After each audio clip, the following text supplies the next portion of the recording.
It's exciting to build your personal brand, attraction marketing, putting out content, putting out reels, putting out Facebook Lives, putting out all this content. And creating content is a major key to building an audience, a following, a community, connecting with like-minded peoples.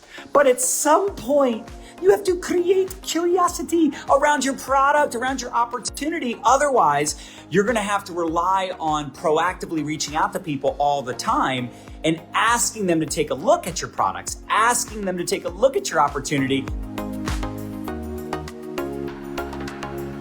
We started becoming not just content consumers, but content creators, because we wanted to put ourselves in a situation where we never had to worry about finding people to pitch on our business, on our products, on our opportunity. How many of us can relate to that? How many of us have maybe a not so great warm market and you don't want to have to cold message and cold call people and, do that sort of thing? But as much as I love attraction marketing and building a brand and attracting like-minded people, which I would encourage you to do this, at some point you have to create curiosity.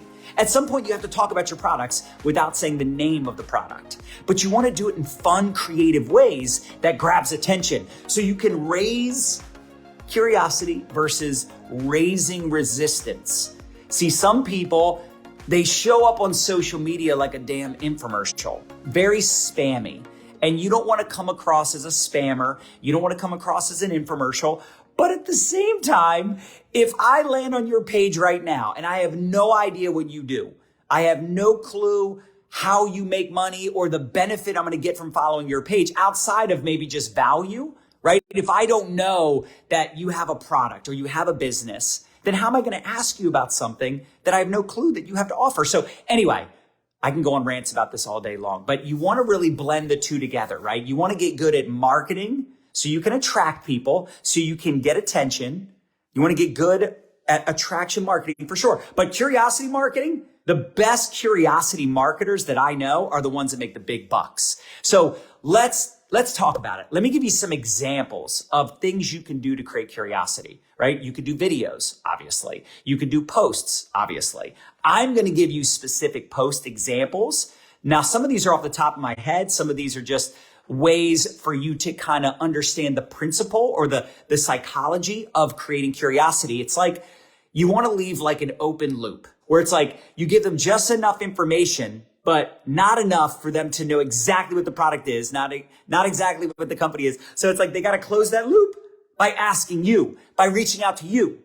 They want to close the loop, right? You want to be the preview to the movie. Don't ruin the freaking movie. So let's get into some examples. And again, I want you to learn the psychology, the principle behind it, because I can come up with these all day long. Literally, I was just writing some of these down this morning, or not writing, but I was texting them to myself this morning off the top of my head. I want you to get so good at this that you can do what I do, where you can just come up with a curiosity post at any given time, because I think, and for some of you that have been around a while, you've heard this before, right? This has been preached and taught so much over the last 10 years, but you want to have a happy 80-20 blend of marketing, attraction marketing, right? Content that's going to attract people to you, but also 10-20% of the time creating curiosity around your product and your opportunity, and do it in a way that gets people to raise their hand. See, anyone that is following you, anyone that is friend requesting you, engaging with you, those are leads. Your goal is to turn a lead into a prospect. Really, if you can turn them into a hot prospect where they're like, what are you using? What are you doing? What is this company? Tell me more. And then of course you can ATM. So let me give you some examples. OMG, I'm trying this new mood enhancing coffee and it is absolutely delicious. And apparently it even helps with weight loss with a little fun emoji. Do you see how simple that is? OMG, I'm trying this new mood enhancing coffee. Now, some people are going to say, well, I don't have a mood enhancing coffee. This is just an example. This is just an example. And apparently it helps with weight loss. Now, what you'll notice in that little post I just did, okay, what you'll notice is I didn't say, hit me up if you want my discount code. Hit me up if you want to try my weight loss coffee or my mood enhancing coffee or whatever. I didn't have a call to action. I didn't put up a call to action. Why? Because when you put up a call to action, it kind of tells people, now again, this is in a post. It's different if you're doing a live video. But when you put up that post like that, people are going to be like, well, what is this coffee you're trying? Tell me more. Again, your goal is to turn that lead into a prospect, to get them to raise their freaking hand. Capiche?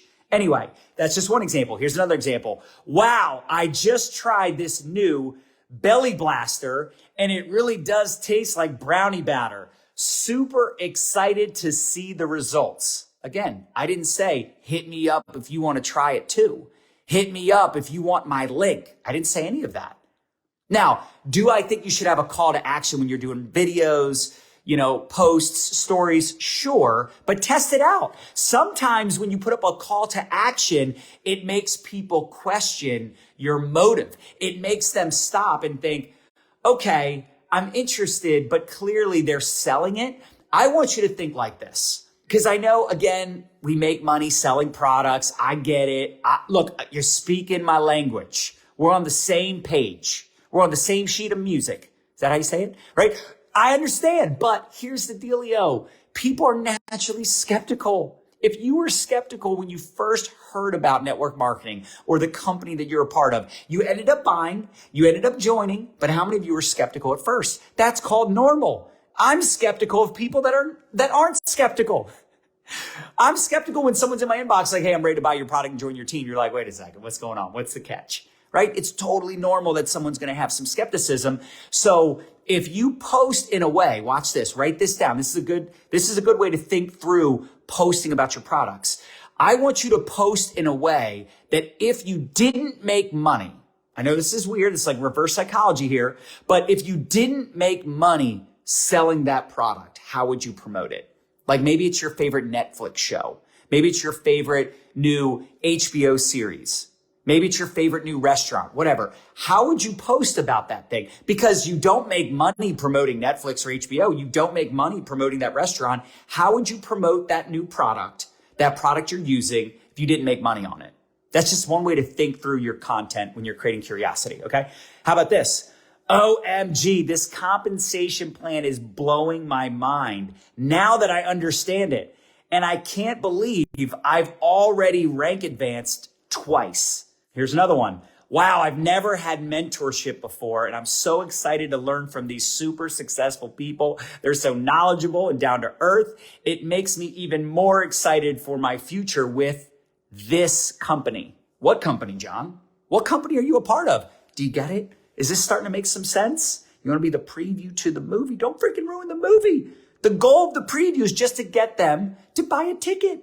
Now, they might buy a ticket, sit through the movie and hate it. They might get ATM'd into your Facebook group and hate it. They might try the product and hate it. That your job isn't to convince a hater to be a lover. Your job isn't to convince someone to buy or join. Your goal is just to get them to look, just to get them to watch. Oh my gosh, I think I found a hormonal product that naturally balances hormones without hormones. Can't wait to share my results with all of you. Does anyone else struggle with this? Here's another one.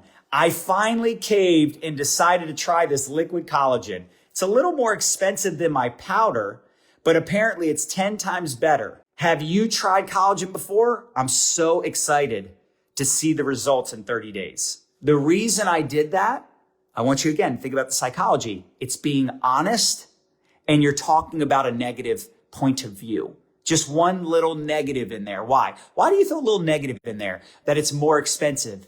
Because honestly makes people feel more comfortable to reach out because you're telling the truth. Do you get that? I learned this from Chalene Johnson years ago. She said when she was doing infomercials, which is funny because I said don't be an infomercial, but when she was actually doing infomercials, the way to build immediate trust is to tell the truth. Like you could say this product is amazing, but it doesn't taste good. But I don't care because I just want the benefits. So do you see how when she's talking about the product to build trust with a cold audience, she's giving them mostly good, but a little bit of negative because now people are like, wow, she seems trustworthy because she's admitting that it's expensive. She's admitting that it doesn't taste great. Do you see this? This is a really good concept here. Here's another one. Oh my gosh, I'm using this new weight loss product line. I feel absolutely amazing. Hopefully, I'm unrecognizable in 90 days. Wish me luck. You guys getting this now? Here's another thing I want you to write down. Come from the angle of gratitude. You could also do what we call gratitude curiosity posts. So watch this. Let me give you a couple examples. I can't believe this liquid gold actually works. This is the best I've felt in years. Thanks to Devin for referring this miracle product to me. So thankful. You guys see that? I didn't say hit me up for my link. Nope. I'm just doing a gratitude post. I'm in tears right now. I had my first good night's sleep in years. Amber, so thankful, so unbelievably thankful for you convincing my stubborn butt to try this product. OMG, I got promoted in my new business. I seriously didn't think I would hit this goal so quickly. I'm so grateful. Oh my gosh, I just weighed myself for the first time since September and I've lost 40 pounds. I'm blown away. And I know a lot of you are in different companies, you sell different products, but I want you to start thinking through using the principle here to start creating content, to start creating curiosity. Test it out. Test it out. In fact, I would also recommend, write this down.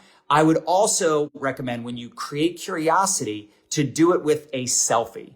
Sometimes they hit better with selfies. Sometimes they hit better with a reel. Sometimes they hit better where it's just text with the colored background. Test and pay attention because then you can test and tweak. Plan, do, review. I learned this from Eric Worre. You make a plan, you do the thing you plan to do, and then you review it. Okay, here's another one for creating curiosity around the business. Ready?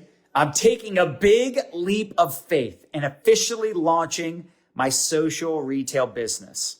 I'm super excited, but truthfully, I'm also really nervous. I'm going live tomorrow night to share all the juicy details, and I would love your support. When's the last time you did something outside your comfort zone? Do you see how you also can ask a question to get the conversation going?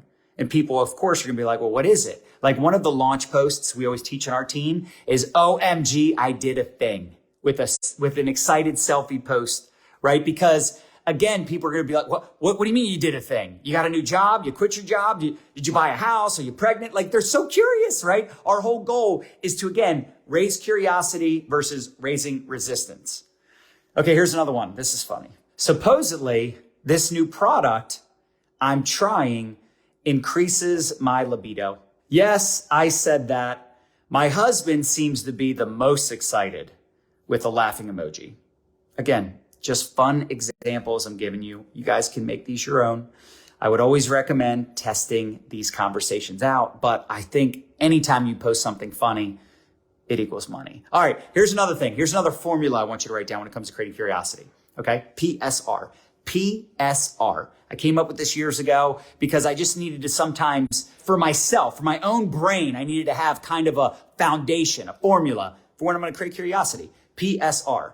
Problem, solution, result. Here's my problem. Here's the solution I found. Here's the result I've gotten. And it doesn't always have to be like something that's measurable necessarily. It could be you just feel better. All right, so let me give you an example. I've always struggled with fill in the blank. A friend of mine referred me to this product, and although I was super skeptical, I have to admit I was intrigued. Super excited to share with you that after just 1 week or just after 1 month or after 2 months, whatever, my results are the following. Fill in the blank. PSR. I would also challenge you to write down benefits of your products, not the features, not the ingredients, but the benefits. You could also do this with the benefits of your compensation plan, the benefits of working in the company you're a part of. What are the benefits? Like, what am I going to get from it? Like, people don't buy toothpaste, they buy white teeth. They want the result. And here's the other thing. Stories. Facts tell, stories sell. I want you to become a story collector. Collect stories because you can share other people's stories. You could share other people's stories on the product, their testimonials, before and afters, results people have gotten on, different products, results people have gotten in the compensation plan. Benefits are important. You want to share benefits, but you also want to share stories. Okay. So facts tell, stories sell. You'd be surprised. You'd be surprised how effective it can be to share someone else's story. I know sometimes we're like, well, I didn't lose a bunch of weight on our weight loss product. Neither did I, but I've made a fortune on our weight loss products. Why? Because we've had so many other people have success and we shared their story. Look, how many of us, if you were the CEO of Huggies Diapers, you're the CEO of a major diaper company, are you wearing the freaking diaper? Here's another one. OMG, I just had a non-scale victory. My size 14 pants zipped up with ease. I used to be an 18. Again, no call to action.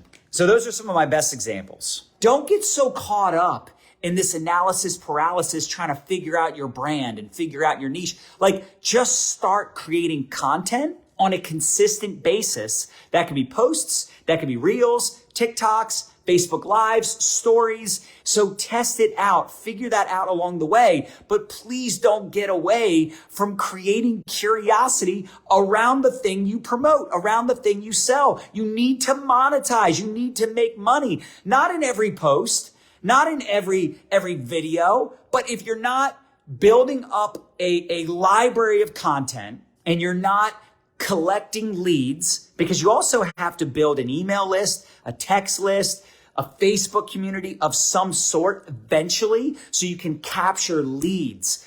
And then eventually, as you're capturing leads and you're building your back end and you're connecting with people and you're filling your funnel with prospects, eventually you'll start to monetize on a consistent basis and you'll have that clarity for the kind of content you want to create. But I just see people getting away from the basics. They're getting away from the basics of creating curiosity. Before and after pictures still work. I know it's crazy to put creating curiosity around your products still works, but you have to test it out and then tweak accordingly.